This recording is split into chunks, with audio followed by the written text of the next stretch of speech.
Hello everyone, good morning.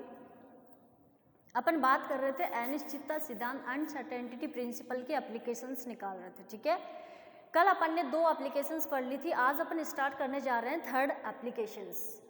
Third applications के according आपके 2 प्रकार से क्वेश्चन बन सकता है। क्या? थर्ड एप्लीकेशंस के अकॉर्डिंग आप लोगों के 2 प्रकार से क्वेश्चन बन सकता है। एक कौन सा? अनिश्चितता सिद्धांत का उपयोग करते हुए दोलित्र की मूल अवस्था या मूल ऊर्जा ज्ञात करो। सेकंड क्वेश्चन आप लोगों के बन सकता है कि दोलित्र की मूल अवस्था के लिए शून्य बिंदु ऊर्जा ज्ञात करो। तो चलो, दोलित्र की कुल ऊर्जा खुद ही बोल रहा है, देखो, दोलित्र की मूल अवस्था में ऊर्जा ज्ञात करो। तो दोलित्र की कुल ऊर्जा क्या हो जाएगी? ई होगी कि नहीं होगी? हाँ, गतिज ऊर्जा व स्थितिज ऊर्जा के योग के तुल्य होती है। टोटल ऊर्जा अपन निकालेंगे तो आप लोगों को भी पता है कि वो किसके इक्वल होती है? Kinetic energy plus potential energy equal total energy होती है कि नहीं होती है? माना 2 लीटर में कण का द्रव्यमान m, क्या? माना 2 लीटर में कण का द्रव्यमान m व संवेग क्या हो जाएगा? px है। तो E इक्वल क्या हो जाएगा अपने पास? देखो, इसका आंसर निकालते हैं। माना 2 लीटर में या 2 लीटर का कुल द्रव्यमान या फिर सॉरी 2 लीटर का द्रव्यमान कितना ले लेंगे? m। अरे 2 लीटर का लोगों कि 2 लीटर में कुल 2 लीटर में कण का द्रव्यमान, 2 लीटर में कण का द्रव्यमान m व संवेग px है। ओके, तो टोटल एनर्जी निकालते हैं। E इक्वल गतिज ऊर्जा प्लस पोटेंशियल एनर्जी स्थितिज ऊर्जा। आ जाओ, 2 लीटर आप लोग पीछे पढ़ चुके हो उसकी, अरे बहुत बार पढ़ चुके हो भाई। गतिज ऊर्जा क्या होती है 2 लीटर की? px²/2m plus kinetic potential energy क्या होती है उसकी? ½ kx²। क्या होगी? ½ kx²। Equation number 1। देखो, बात कर रहे हैं अपन 2 लीटर की टोटल एनर्जी निकाल ले। Total energy equal kinetic energy plus potential energy. तो 2 लीटर की गतिज ऊर्जा काइनेटिक एनर्जी अपने पास होती है px²/2m एंड स्थितिज ऊर्जा अपने पास होती है ½ kx²। यहाँ बल क्या है? ये जो k है यहाँ नियतांक है। k क्या है? बल नियतांक है, जिसका मान कितना होगा? k क्या है? यहाँ हर छोटी छोटी चीज बतानी पड़ती है। फोर्स कांस्टेंट है।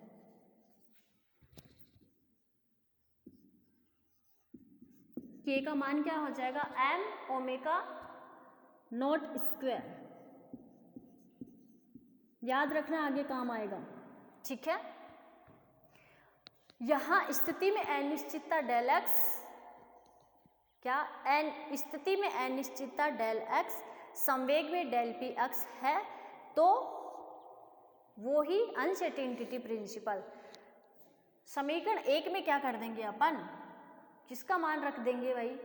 देखो ध्यान से सुनो, स्थिति में अनिश्चितता कितनी हो जाएगी यहाँ पे?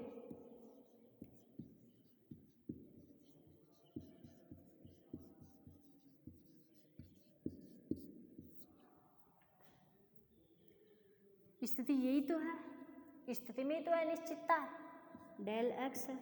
वह संवेग में, संवेग क्या है यहाँ पे? ये वाला है। चलो, तो संवेग में अनिश्चितता हो जाएगी डेल px। ये जो दोनों वैल्यू निकाली है ये इक्वेशन 1 में पुट कर दो तो अपने पास क्या आ जाएगी? देखो, E इक्वल P, या फिर ऐसे लिख दो इसको, डेल px²/2m प्लस ½ डेल, या फिर k डेल एक्स स्क्वायर। ये लो जी, इक्वेशन नंबर दे दो 2। ओके, आ जाओ फ्रॉम अनसर्टेनिटी प्रिंसिपल। जानते हो आप अनसर्टेनिटी प्रिंसिपल क्या होता है?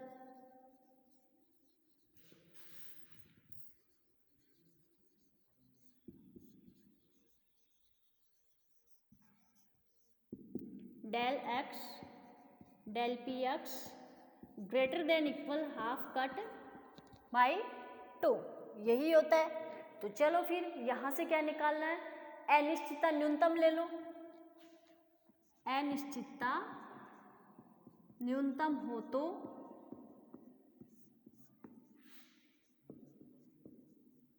न्यूनतम है, अगर न्यूनतम है तो del x del p x equal क्या हो जाएगा? H cut by 2। ठीक है, अब डेल पी एक्स इक्वल क्या हो जाएगा? संवेग निकालना है, वही पीछे वालों के अकॉर्डिंग संवेग भी मिनिमम लेंगे, ई भी क्या आ जाएगा? मिनिमम आ जाएगा। तो डेल पी एक्स इक्वल क्या आ जाएगा? 2 डेल एक्स आ जाएगा। तो चलो इसको इक्वेशन नंबर दे दो 3। क्लियर है यहाँ तक? अब समीकरण 2 में डेल पी एक्स का मान समीकरण 3 से रखने पर, इक्वेशन 2 क्या है? ये वाली है। समीकरण 2 में डेल पी एक्स का मान समीकरण 3 से रखने पर तो क्या आ जाएगा? ई। चलो तो फिर रख दो, इसकी वैल्यू क्या आ जाएगी? H cut square upon 4 del x square multiply 2m plus half के डेल एक्स स्क्वायर। ओके, तो ई इक्वल कितना आ जाएगा? H cut square upon 8m del x square plus half के डेल एक्स स्क्वायर। ठीक है, इसको इक्वेशन नंबर दे दो 4। क्लियर है यहाँ तक? आ जाओ जी, अब बात करते हैं मूल ऊर्जा या मूल स्तर की ऊर्जा न्यूनतम है। मूल स्तर जो है वो उसकी ऊर्जा क्या है? यहाँ पे न्यूनतम है। अगर ऊर्जा का डेल एक्स के सापेक्ष परिवर्तन नहीं होगा, अगर आप लोग परिवर्तन करोगे ऊर्जा का इस डेल एक्स के सापेक्ष जब आप लोग अवकलन करोगे तो वो क्या आएगा? डिफरेंशिएशन क्या होगा इसका? 0। क्यों? क्योंकि मूल स्तर की ऊर्जा क्या है? यहाँ पे न्यूनतम है। अगर न्यूनतम है तो ऊर्जा का डेल एक्स के सापेक्ष अवकलन 0 होगा या फिर उसके अंदर कोई परिवर्तन नहीं होगा। तो क्या हो जाएगा यहाँ पे? डेल या d E upon d del x equal 0। ये कंडीशन याद रखना। आगे चलते हैं। चलो जी, तो समीकरण 4 का क्या कर देंगे अपन? डेल एक्स के सापेक्ष अवकलन कर देते हैं, पर उससे पहले अपने को ये कंडीशन याद रखना जरूरी था। तो अब अपन क्या कर देंगे? इक्वेशन 4 का डेल एक्स के सापेक्ष डिफरेंशिएशन कर दो। अगर डिफरेंशिएशन करेंगे तो देखो अपने पास क्या आ जाएगा फिर?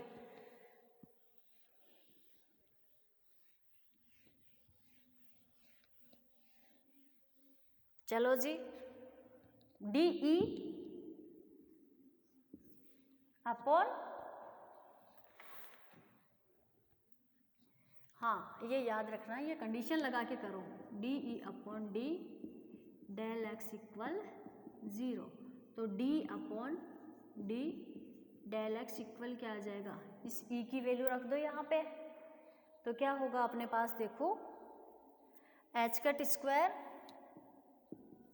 Upon 8m del x square plus half के डेल एक्स स्क्वायर इक्वल में 0। कंडीशन लिख दी। चलो जी, अब करते हैं, अगर इसका डेल एक्स के सापेक्ष अवकलन करोगे तो आप लोगों को पता है 1 अपॉन एक्स स्क्वायर का करोगे या फिर 1 अपॉन एक्स स्क्वायर का करोगे तो क्या हो जाएगा? 2 अपॉन एक्स क्यूब। माइनस का होगा कि नहीं होगा? होगा। तो चलो क्या अपन इसको ऐसे लिख दें, minus h cut square upon 2m del x cube. Okay, और साथ कौन सा चल रहा है अपने, अरे ये क्या कर रहे हो यार,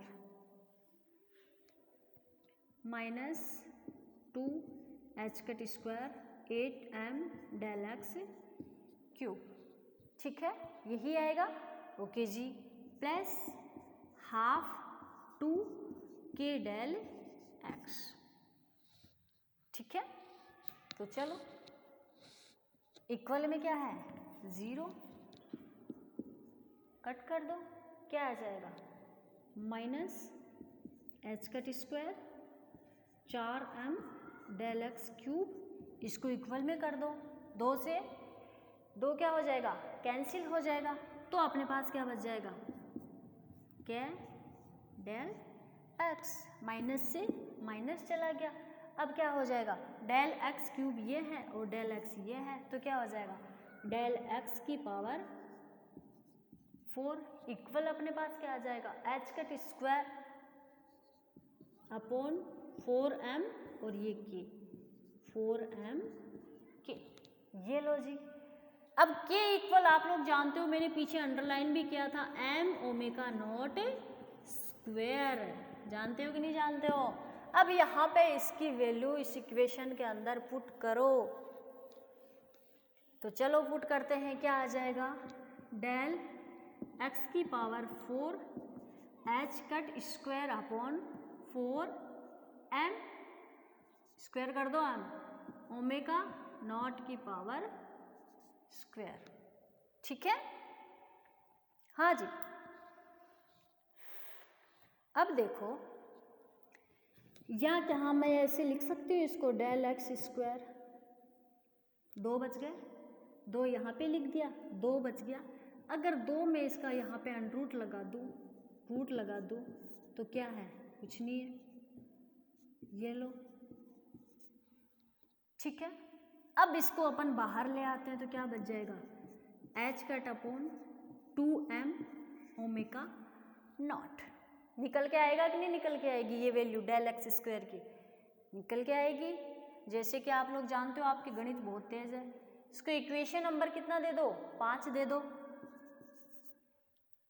हाँ जी, अब डेल एक्स से प्राप्त मान के लिए E इक्वल E मिनिमम होगा, क्या होगा, डेल एक्स से प्राप्त मान के लिए E इक्वल E मिनिमम होगा। समीकरण 5 से डेल एक्स स्क्वायर का मान कहाँ कर देंगे, समीकरण 4 में रख देंगे। आप लोगों ने पहले भी पढ़ा था कि मूल स्तर की ऊर्जा जो होती है उसका एक्स के डेल एक्स के सापेक्ष अवकलन करेंगे तो कोई परिवर्तन नहीं होगा या फिर 0 हो जाएगा। ठीक है, अब यहाँ पे क्या बोल रहे हैं, ये डेल एक्स जो है, ये डेल एक्स के प्राप्त मान के लिए E क्या होगा, मिनिमम हो जाएगा। तो इक्वेशन 4 में डेल एक्स स्क्वायर की वैल्यू पुट कर देते हैं, तो अपने पास क्या आ जाएगा, देखो E equal h cut square 8m del x की स्क्वायर प्लस हाफ के डेल एक्स स्क्वायर, ये वाली वैल्यू थी कि नहीं थी। अब यहाँ पे ये वाली वैल्यू पुट कर देते हैं अपन, डेल एक्स स्क्वायर की वैल्यू है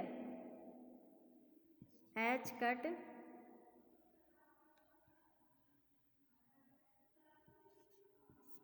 square upon 2m omega naught, या फिर क्या आ जाएगा 4m square omega naught square. क्या कर रहे हो तुम लोग, ये लो।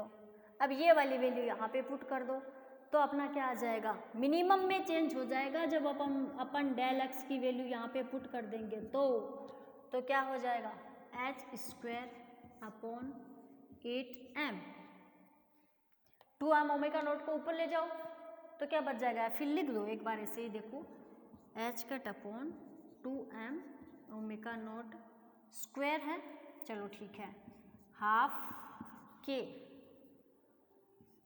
H cut upon 2m omega naught. ठीक है, अब क्या कर दोगे, अब क्या करोगे भाई? हाँ, के की वैल्यू तो नहीं रखी अपन ने, के की वैल्यू भी रखो साथ साथ। M omega naught square, m से एम चला गया, एक ओमेगा से एक ओमेगा चला गया, तो अपने पास क्या बच गया देखो। या फिर इसको भी ऊपर ले जाओ, H cut square 2m omega not upon 8m H cut, एक एच कट से एक एच कट चला गया और ये कितना बच गया 4। ठीक है, तो अपने पास क्या बचा, ये H cut omega not upon 4 बचा कि नहीं बचा? बचा। तो फिर इक्वेशन क्या बनी देखो, सिंपल से मैथमेटिकल है, वैसे कुछ भी नहीं है। देखो ई मिनिमम इक्वल क्या आ जाएगा अपने पास, H cut upon omega not upon 4, sorry H cut omega not upon 4, और ये कितना बच जाएगा अपने पास, एच कट बाई 4। ये लो जी, तो ई मिनिमम इक्वल कितना आ जाएगा आप लोगों के पास, H cut omega not upon 4। ये जो वैल्यू होगी ये क्या कहलाएगी, शून्य बिंदु ऊर्जा। ये ई मिनिमम इक्वल जो वैल्यू आई ये अपनी क्या कहलाएगी, शून्य बिंदु ऊर्जा। ये लो जी, ठीक है, यही अपने को क्या करना था, प्रूव करना था। क्लियर है भाई सबको? चलो जी, ये अपनी क्या हुई, थर्ड एप्लीकेशंस हो गई अनिश्चितता की। तो क्या बोल सकते हैं, इस प्रकार 2 लीटर की मूल अवस्था में प्राप्त ऊर्जा H cut omega not by 4 है। इसे शून्य बिंदु ऊर्जा भी कहते हैं। ओके, चलो अब बात करते हैं अपन फोर्थ एप्लीकेशंस की। फोर्थ एप्लीकेशंस अपने पास क्या होगी, उसके लिए आप लोगों के पास 3 प्रकार से क्वेश्चन बन के आ सकते हैं। फोर्थ जो एप्लीकेशंस है उसके लिए आपके पास एग्जाम में 3 प्रकार से क्वेश्चन बनकर आ सकते हैं। अब अपन क्वेश्चन बोल देते हैं और फिर उनका क्या कर देते हैं, आंसर लिख लेते हैं। चलो जी, फर्स्ट क्वेश्चन बन सकता है, अनिश्चितता सिद्धांत का उपयोग करते हुए स्पेक्ट्रमी रेखाओं के लिए ऊर्जा अनिश्चितता का मान ज्ञात कर। क्या अनिश्चितता सिद्धांत का उपयोग करते हुए स्पेक्ट्रमी रेखाओं के लिए, अपन ने यहाँ पे 4 कंडीशन पढ़ी थी। जब मैंने अनिश्चितता सिद्धांत आप लोगों को पढ़ाया था तो वहाँ पे मैंने आप लोगों को 4 या 5 कंडीशन लिखवाई भी थी। ऊर्जा के लिए भी लिखाई थी, स्पेक्ट्रमी के लिए भी लिखवाई थी और 2 लीटर के लिए भी लिखवाई थी। तो देखो उन्हीं चारों को उठा के अपन ने क्या कर दिया, एप्लीकेशंस का रूप दे दिया और एप्लीकेशन को अपन ने क्वेश्चन के अकॉर्डिंग लिख भी लिया। ठीक है, अब अगर अनसर्टेनिटी प्रिंसिपल से आप लोगों के एक भी क्वेश्चन आ जाता है तो आप लोगों के एक भी ऐसा आंसर नहीं होगा। अगर मेरे तरीके से लिखवाए वैसे आप लोग आंसर लिख के आओगे तो एक भी नंबर आप लोगों के कोई भी नहीं काट सकता है, या फिर इस वाले टॉपिक से इन क्वेश्चंस के अलावा बाहर से कोई भी क्वेश्चंस नहीं आएंगे। ओके, चलो जी, फर्स्ट क्वेश्चन क्या बनकर आ सकता है फोर्थ एप्लीकेशन से, अनिश्चितता सिद्धांत का उपयोग करते हुए सिद्ध करो कि स्पेक्ट्रमी रेखाओं के लिए ऊर्जा अनिश्चितता का मान ज्ञात करो। ठीक है, सेकंड क्वेश्चन बन सकता है, अनिश्चितता सिद्धांत का उपयोग करते हुए स्पेक्ट्रमी रेखाओं का स्वाभाविक विस्तार ज्ञात करो। फर्स्ट क्या है, स्पेक्ट्रमी रेखाओं के लिए ऊर्जा अनिश्चितता का मान ज्ञात करो, ऊर्जा ई मिनिमम वाली। क्लियर है?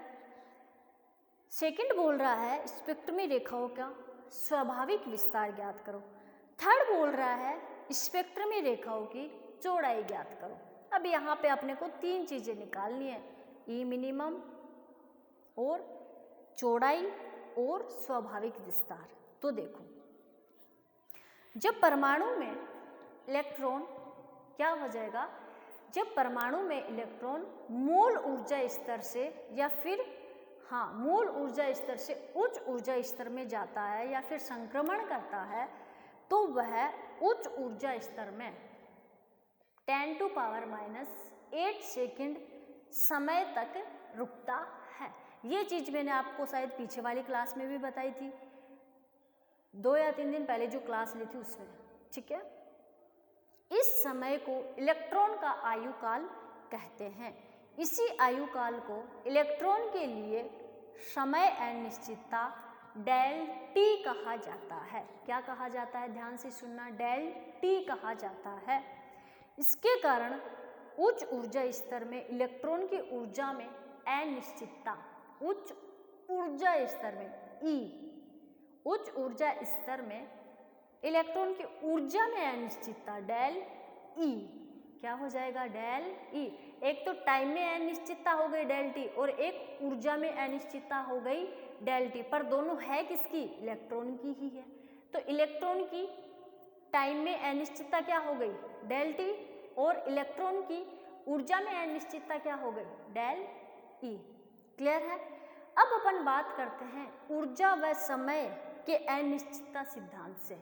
क्या, ऊर्जा व समय के अनिश्चितता सिद्धांत से। क्वेश्चन आप लोगों को मिल जाएंगे, आप लोग तो आंसर लिखो। ऊर्जा व समय में अनिश्चितता सिद्धांत से।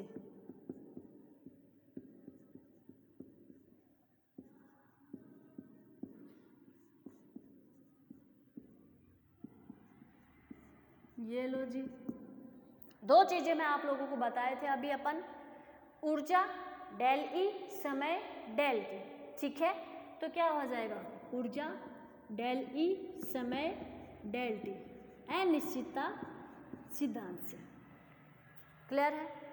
वही कंडीशन लगा दो, यदि अनिश्चितता न्यूनतम है, यदि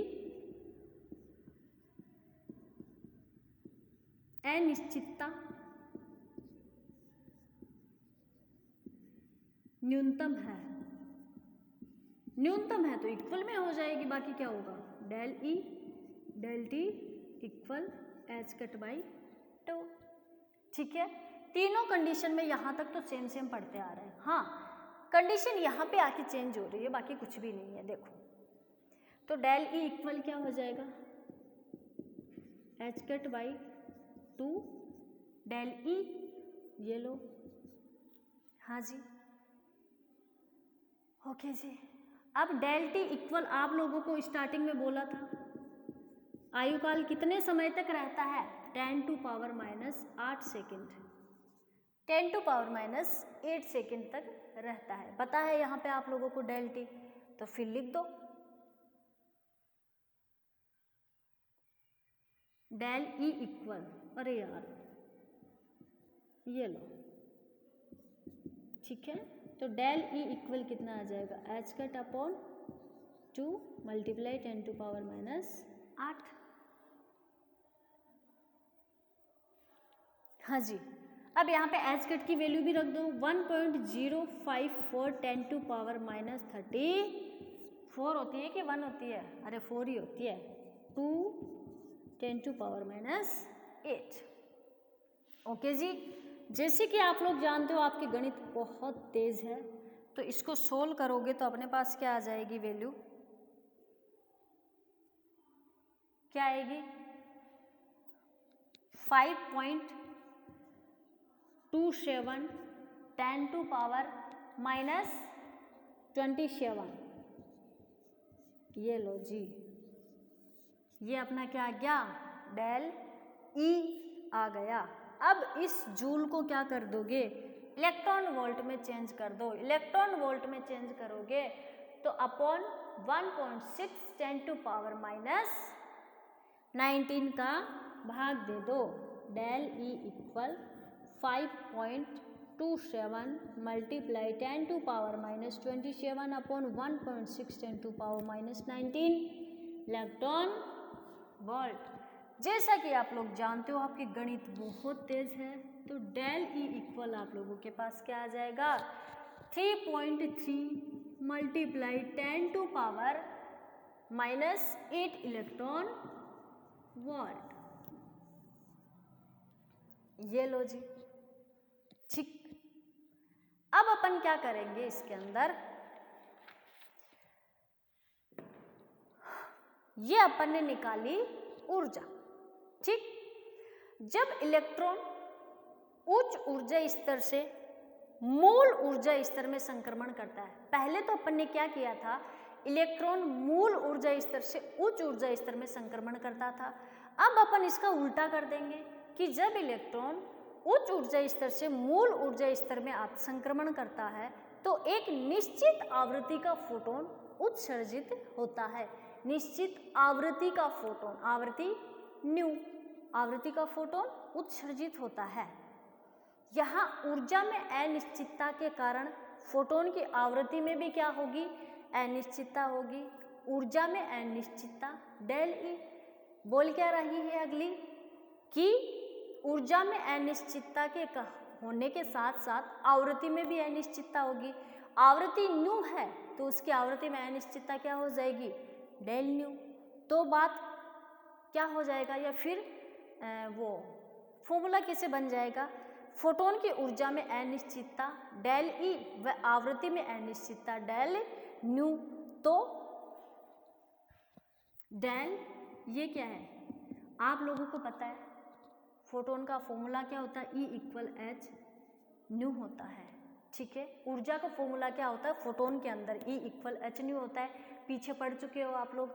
अब ये क्या बोल रही है यहाँ पे, ये कंडीशन क्या बोल रही है यहाँ पे कि ऊर्जा में अनिश्चितता के साथ साथ आवृत्ति में भी क्या हो जाएगी, अनिश्चितता हो जाएगी, ठीक है। क्या हो जाएगी, ऊर्जा में अनिश्चितता के साथ साथ आवृत्ति में भी अनिश्चितता हो जाएगी। तो डेल न्यू इक्वल क्या आ जाएगा अपने पास, H del E upon H, ठीक है। अब देखो डेल ई इक्वल अपने पास क्या आ जाएगा, यहाँ पे डेल ई की वैल्यू आप लोग निकाल चुके हो, पीछे देखो ये रही 3 अच्छा जूल वाली लिख दो भाई, यहाँ पे क्या लिख दोगे, जूल वाली वैल्यू लिख दो 5.27 multiply 10 to power minus 27 joule, ठीक है। अब ये वाली वैल्यू यहाँ पे पुट कर दो और h की वैल्यू भी रख दो 6.6 10 टू पावर माइनस 34 वाली। तो चलो फिर अपन डेल ई की वैल्यू निकालेंगे 5.27 10 to power minus 27, h cut की वैल्यू भी रख दो 6.62 10 टू पावर माइनस 34, ठीक। जब आप लोग इसको सॉल्व करोगे तो आप लोगों के पास आंसर क्या आ जाएगा, 7.96 10 टू पावर 6 सेकेंड। ये अपना इस क्वेश्चन का क्या था, आंसर था। परमाणु जब उत्तेजित अवस्था में होता है तो फोटोन का उत्सर्जन, अब क्या बोला, परमाणु जब उत्तेजित अवस्था में होता है तो फोटोन का उत्सर्जन 10 टू पावर माइनस 8 सेकेंड के बाद करेगा। फोटोन अपना उत्सर्जन कब करेगा, जब परमाणु उत्तेजित अवस्था में है तब फोटोन अपना उत्सर्जन कब करेगा, 10 टू पावर माइनस 8 सेकेंड के बाद करेगा।